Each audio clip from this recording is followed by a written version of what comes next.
সাগরের ভেতর থেকে বিশাল এক তিমি মাছ এসে বলে, সুলাইমান আমি লাইন মানি না। কি মানি না? আমারে বেলাইনে খাবার দাও। সেদিনা সুলাইমান বললেন, আমি নবী মানুষ, আমি বেলাইন করতে পারি না। তিমি মাছ বলে, আমার পেটে প্রচন্ড ক্ষুধা, এই ক্ষুধায় যদি আমি মরে যাই তাহলে কিয়ামতের দিন আল্লাহ তোমারে ছাড়বে না, কারণ আমি তোমার মেহমান হয়ে এসেছিলাম। এই পৃথিবীতে চারজন বাদশা ছিলেন, দুইজন মুমিন, দুইজন কাফের, যারা গোটা বিশ্বের বাদশা। গোটা বিশ্বের দুইজন মুসলিম, দুইজন কাফের। কাফিরের একজনের নাম নামরুদ, আরেকজনের নাম বাখতানাসর। আর মুমিন একজন হচ্ছে সাইয়েদনা সুলাইমান আলাইহিস সালাম, আরেকজন হচ্ছে যুলকারনাইন। তো সাইয়েদনা সুলাইমান আলাইহিস সালাম আল্লাহকে বলল, আল্লাহ আমি গোটা বিশ্বের বাদশা, আমি গোটা পৃথিবীর সব মানুষগুলোকে একবার লাঞ্চ খাওয়াতে চাই। কি খাওয়াতে? লাঞ্চ মানে কি? দুপুরের খাবার। আল্লাহ বলবেন নো। আল্লাহ বললেন, no, it's not your job Sulaiman. Sulaiman, এটা তোমার জব না, it's my duty, it's my job, it's my business. এটা আমার কাজ, আমার কাজ তুমি করতে যাও না। সাইয়েদনা সুলাইমান বললেন, আল্লাহ আমারে ট্রাই করার চেষ্টা দেন, সুযোগ দেন, আমাকে একটু ট্রাই করার সুযোগ দেন, চেষ্টা করার সুযোগ দেন। আমি একটু চেষ্টা করতে চাই, গোটা বিশ্বের সব প্রাণীকুলকে, মৎস্যকুলকে, জিনকুলকে, মানবকুলকে খাওয়াতে চাই। আল্লাহ বললেন, সুলাইমান এইটা তোমার কাজ নয়, তুমি পারবা না, কাজটা কার? আমি রিজিক দেই। সেদিনা সুলাইমান বললেন, লেট মি ট্রাই, আমাকে একটু চেষ্টা করার তৌফিক দেন, আমি একটু করি, দেখি না পারি কিনা। আল্লাহ রাজি হয় না, সুলাইমান নবীও ছাড়ে না। ভেজাল আসরা নাই। সুলাইমান আলাইহিস সালামের জোরাজুরিতে আল্লাহ রাজি হলেন। সাইয়েদনা সুলাইমানের অনুসারী ছিল জিনেরা। জিনেরা আবার ওনার কথা শুনতো। উনি জিনদের নিয়ে গোল টেবিল বৈঠক করলেন আর বললেন, সাগরের তীরে বিশাল বড় বড় ডেগের মধ্যে রান্না করো, আফ্রিকার গরুগুলোকে ফ্রাই করো, তেমি মাছগুলোকে ভুনা করো, খাসিগুলোকে রেজালা করো, পোলাও করো, খিচুড়ি করো, বিরিয়ানি করো, সব ধরনের খাবার জমা করো। অমুক অমুক দিন দুপুর বেলায় আমি সাইয়েদনা সুলাইমান আলাইহিস সালাম গোটা বিশ্বের সবাইকে দুপুরের খাবার খাওয়াবো। জিনেরা বড় বড় পাতিলে রান্না করা শুরু করে দিল। রাতে রাতে সাগরের তীরে 40 কিলোমিটার এরিয়ার মধ্যে রান্নার স্তূপ। চলে আসলো সেই মাহেন্দ্র দিন, যেদিনে না লাগবে না, যেদিন খাওয়ানো হবে ওই দিন সবাই এসেছে। সাইয়েদনা সুলাইমান উদ্বোধনী ভাষণ দিবেন। উনি বলতে শুরু করলেন, জিনেরা লাইন ধরবে এদিকে, মাছেরা লাইন ধরবে এদিকে, পাখিগুলো লাইন ধরবে এদিকে, মানুষগুলো লাইন ধরবে এদিকে, সবাই লাইনে লাইনে এসে খাবার খেয়ে যাও। সাগরের ভেতর থেকে বিশাল এক তিমি মাছ এসে বলে, সুলাইমান আমি লাইন মানি না। কি মানি না? আমারে বেলাইনে খাবার দাও। সাইয়েদনা সুলাইমান বললেন, আমি নবী মানুষ, আমি বেলাইন করতে পারি না।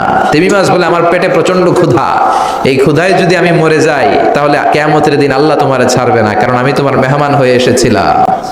ঝামেলা আছে না নাই? সাইয়েদনা সুলাইমান বললেন, বিপদে কি করি? আসলেই তো এই তিমি মাছ আমার মেহমান, আজকে না খেয়ে যদি মারা যায় কিয়ামতের দিন আল্লাহ আমারে ছাড়বে না। সাইয়েদনা সুলাইমান বললেন, ঠিক আছে, শুধু এই তিমি মাছের জন্য বেলাইন, বাকি সবাই লাইনে খাবে। কিছু লোক আছে দেখবেন সব জায়গায় বেলাইন করে, আছে না নাই? র্যাব আছে, পুলিশ আছে, এর ফাঁকেও বেলাইন করে ফেলায়, আছে না নাই? তো সাইয়েদনা সুলাইমান জিনদের আদেশ করে দিল, যাও আফ্রিকার একটা গরু, রোস্ট করা একটা গরু তিমি মাছের পেটের ভিতরে ঢুকায় দাও। তিমি মাছ বলল, সুলাইমান আমি হা করে রাখবো আমার মুখটা, যতক্ষণ না আমার পেট না ভরে তুমি খাবার দিতে থাকবা, পেট ভরে গেলেই মুখ বন্ধ করে ফেলবো। সাইয়েদনা সুলাইমানের কথা অনুযায়ী জিনের বাদশা একটা আস্ত গরু ফ্রাই করা তিমি মাছের পেটের ভিতরে ঢুকাই দিছে, কিন্তু তিমি মাছ হা করে আছে। সাইয়েদনা সুলাইমান বলেন, কয়েকটা খাসি মেরে দাও। কয়েকটা খাসি দিয়ে দিল, তারপরও হা করে আছে। বড় বড় ডেক থেকে পোলাও দাও, খিচুড়ি দাও, বিরিয়ানি দাও, আরো কয়েকটা গরু দাও, হা করে আছে। আরো কয়েকশো গরু দাও, হা করে আছে। আরো কয়েক হাজার গরু দাও, হা করে আছে। সুবহানাল্লাহ কইবেন না? দিতে দিতে 1 কিলোমিটারের খাবার নাই, 2 কিলোমিটারের খাবার শেষ, 10 কিলোমিটারের খাবার শেষ, 20 কিলোমিটার শেষ, 30 কিলোমিটার শেষ, 40 কিলোমিটারের খাবার শেষ। এখনো তিমি মাছের মুখটা হা করা আছে না নাই? সাইয়েদনা সুলাইমান সেজদায় পড়ে গেলেন, ডেকে বললেন, আল্লাহ আমি বুঝি নাই, গোটা বিশ্বের সবাইকে তো দূরের কথা, একটা মাছরেও তো রিজিক দিতে পারলাম না।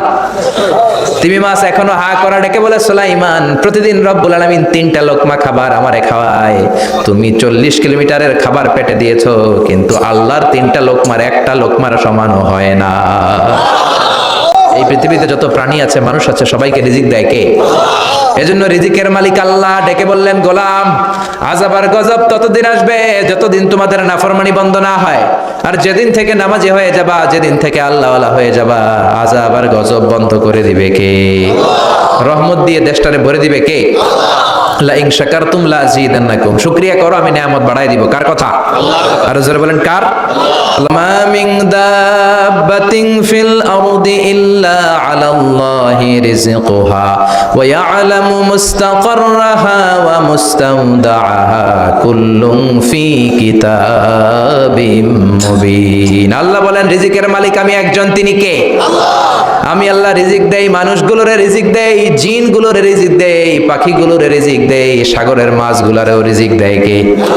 সাগরের তিমি মাছ সাগরের এক মাথা থেকে আরেক মাথায় খালি পেটে বের হয়ে যায়, দিন শেষে তিমি মাছের পেটটা ভর্তি করে তিমি মাছরে ফিরায় দেয় কে? বাবুই পাখি তার বাসা ছেড়ে সকালবেলা খালি পেটে বের হয়, বিকেল বেলা পাখির পেটকে উদর পূর্তি করে পাখিটারে বাসায় ফিরায় দেয় কে? রিকশাওয়ালার পকেটে টাকা নাই, আল্লাহর নাম নিয়ে রিকশাওয়ালা সকালবেলায় রিকশা নিয়ে বের হয়ে যায়, বিকেল বেলা রিকশাওয়ালার পকেট ভর্তি করে টাকা দিয়ে পাঠায় কে? পাঠায় একটা ভূমিকম্প পাঠায়, পুরো 16 কোটি মানুষকে মুহূর্তের মধ্যে পাউডার বানায় দিতে পারে কে? এক ভূমিকম্প এসে লক্ষ লক্ষ মানুষকে আল্লাহ দুনিয়া থেকে বিদায় করে দিচ্ছে। এক সুনামির ধাক্কায় 1.5 লক্ষ মানুষ just সোয়েপ down to the sea. সাগরের একটা পানি এসে, ঝড়ো হাওয়া এসে, একটা জলোচ্ছ্বাস এসে 1.5 লক্ষ জাপানবাসীকে সাগরের ভেতরে আল্লাহ ঢুকায় দিল। জাপানের কান্টো সিটিতে এক ভূমিকম্পে 1.5 লক্ষ লোক নাই, 2-1 সেকেন্ডের কথা।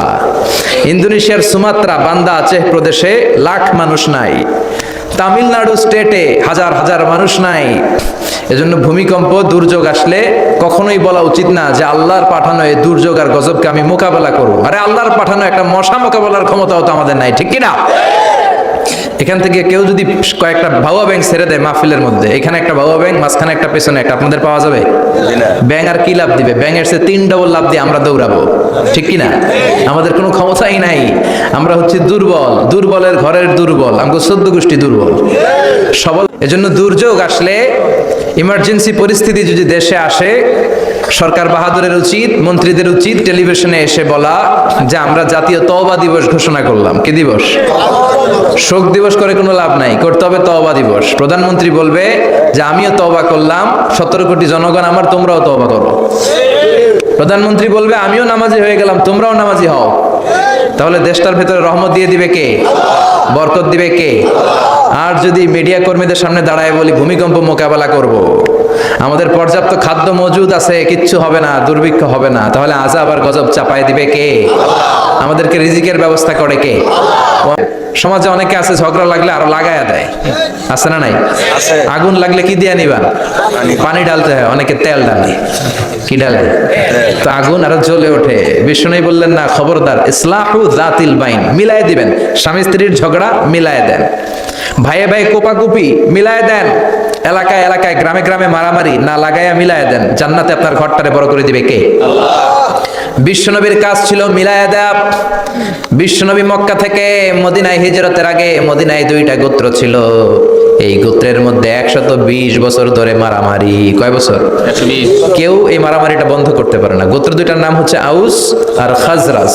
আউস খাজরাজের মারামারি, বাবা মরে যাওয়ার সময় ছেলেরা ওসিয়ত করা যায়, নসিহত করা যায়, বাবারে আমারে কোপাইছে তুইও কোপাবি। ওই বলে আবার নাতিরে কয় আমারে মারছে তুইও মারবি। তো বংশ পরিক্রমায় মারামারি চলতেই থাকে, কেউ আর থামাইতে পারে না। বিশ্বনবী মক্কা থেকে মদিনায় হিজরত করতে এসে মদিনায় বাসাবাড়ি করে 7 দিনের মাথায় 120 বছরের মারামারি থামায় দিলেন। কি নবী ছিল, মিলায় দিতেন। ফাসলিহু বাইনা আখাওয়াইকুম, ভাইয়ে ভাইয়ে মারামারি লাগলে মিলায় দাও, স্বামী স্ত্রীর ঝগড়া হলে মিলায়ে দিবেন। এজন্য মায়েরা, বোনেরা, বিশ্বনবী বলেছেন তাকফুরনাল আশিরা, মেয়েদের সবচেয়ে বড় একটা সমস্যা হচ্ছে স্বামীর নাশুকরি করে। স্বামী দিতে পারলে ভালো, দিতে না পারলে কয় তুমি আমার জীবনে কিচ্ছু দাও নাই। এরকম আছে না নাই? স্বামী আর স্ত্রী বানায় যেজন মিস্ত্রি সে বড় আজব কারিগর, ঠিক কি না? এজন্য এই সম্পর্কটা সাইয়েদনা আদম আর হাওয়া থেকে শুরু হয়েছে, কিয়ামত পর্যন্ত স্বামী আর স্ত্রীর এই সম্পর্কের মাধ্যমে গোটা বিশ্বটারে জারি রেখে দিয়েছে কে? তো এই জন্য নারীদের জন্য জান্নাতে যাওয়া সহজ, তারা যদি কিছু প্রসিডিউর মেনটেন করে। বিশ্বনবী বললেন কোন নারী যদি 4টা কাজ করে ওই নারীর জন্য 8টা জান্নাতের দরজা খুলে দিবে কে? আল মারআতু ইযা সাল্লাত খামসাহা সামাত শাহরাহা আতাআত বা'লাহা হাফিজাত ফুরুজাহা ফালতাদখুল মিন আইয়ি আবওয়াবিল জান্নাতি শাআত। মায়েরা ভালো করে শুনেন, যে নারী 5 ওয়াক্ত সালাত পড়বে, রমাদানের রোজা রাখবে, স্বামীর আনুগত্য করবে, লজ্জাস্থানের হেফাজত করবে, এই 4টা কাজ করলে আল্লাহ তাআলা তার জন্য 8টা জান্নাতের দরজা খুলে দিবেন। এজন্য বিশ্বনবীও কালেকশন করতেন। তো বিশ্বনবী বললেন, মহিলারা বেশি বেশি দান করো। এই কথা শোনার পরে মহিলারা দান করা শুরু করলো। কেউ নাকের ফুল, কেউ কানের দুল, কেউ হাতের বালা, কেউ পায়ের নুপুর, কেউ গলার চেইন বিশ্বনবীর হাতে জেহাদের জন্য দান করতে শুরু করলেন। বিশ্বনবীর হাত কয়টা? একটা বলে দুইটা।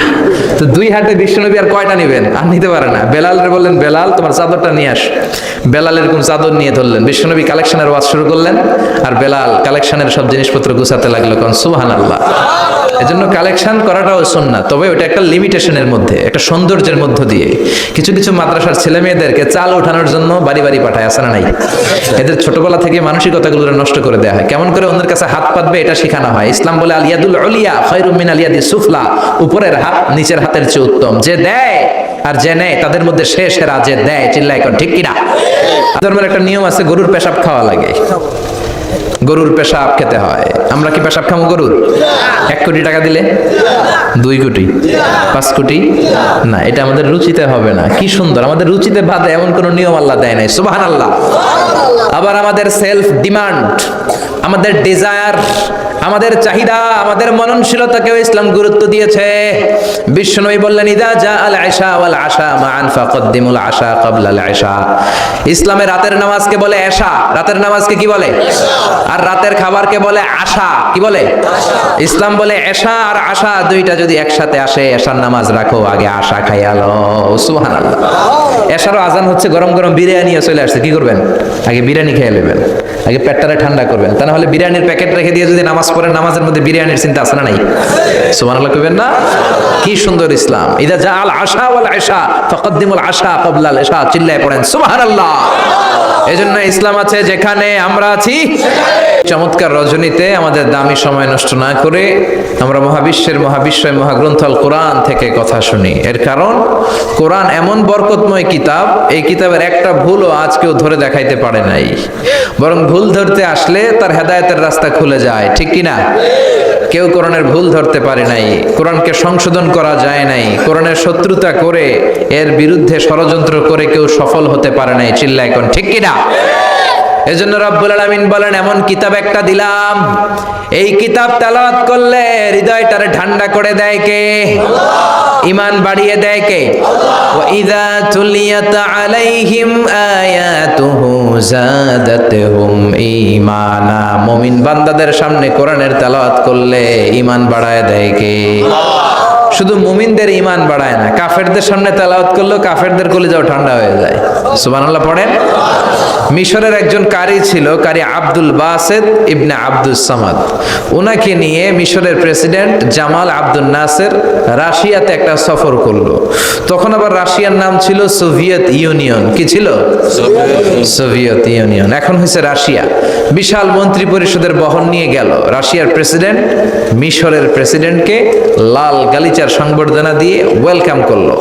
এবার মিশরের প্রেসিডেন্ট তার মন্ত্রী পরিষদকে পরিচয় করায় দিচ্ছে যে এটা হচ্ছে আমার হোম মিনিস্টার, এটা আমার এডুকেশন মিনিস্টার, এটা আমার ফিনান্স মিনিস্টার।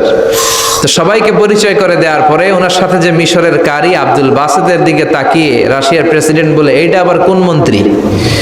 এটা হোমমন্ত্রী, এটা শিক্ষামন্ত্রী, এটা অর্থমন্ত্রী, এই যে জুব্বা পরা এই লোকটা, এটা আবার কোন মন্ত্রী? তো মিশরের প্রেসিডেন্ট বলে, এটা আমাদের কোনো মন্ত্রী না, এটা আমগো কারি। এটা কি? হেরা কি কারি কি বুঝে? এরা বলতেছে কারি আবার কি? তো মিশরের প্রেসিডেন্ট জামাল আব্দুল নাসের বলে, he is the reciter of our holy book Quran. তিনি আমাদের ধর্মীয় গ্রন্থ কোরআন তেলাওয়াত করে আমাদেরকে শোনায়। আমরা আমাদের বিভিন্ন প্রোগ্রামে ওনাকে ইনভাইট করি, উনি আমাদের ধর্মীয় গ্রন্থ আবৃত্তি করে শোনায়। তো রাশিয়ার প্রেসিডেন্ট বলে, তোমাদের ধর্মগ্রন্থ আবৃত্তি করে শোনায় তোমাদের প্রোগ্রামে? আজকে রাতেও তো আমাদের জাতীয় প্রোগ্রাম, একটা বড় প্রোগ্রাম আছে, যেই প্রোগ্রামে আমরা সবাই মদ খাবো আর বেলি ড্যান্স দেখবো। কোমর দুলানো ডান্স, রূপবানে নাচে কোমর দুলাইয়া, এই কোমর দুলানো ডান্স আমরা দেখব। তো তুমি যদি বলো আজকের এই ডান্স বন্ধ করে আমরা তোমাদের কারি সাহেবের কাছ থেকে তেলাওয়াত শুনতে পারি, জামাল আব্দুল নাসের বলল ঠিক আছে তাই করেন, ডান্স বন্ধ করে দেন। তো রাশিয়ার প্রেসিডেন্ট কয়, ওকে ডান, দ্য ডিসিশন ইজ ফাইনাল। আজকে রাতে কোমর দুলানো নৃত্য হবে না, আজকে তোমাদের কারি সাহেবের তেলাওয়াত শুনবো আর মদ খাবো।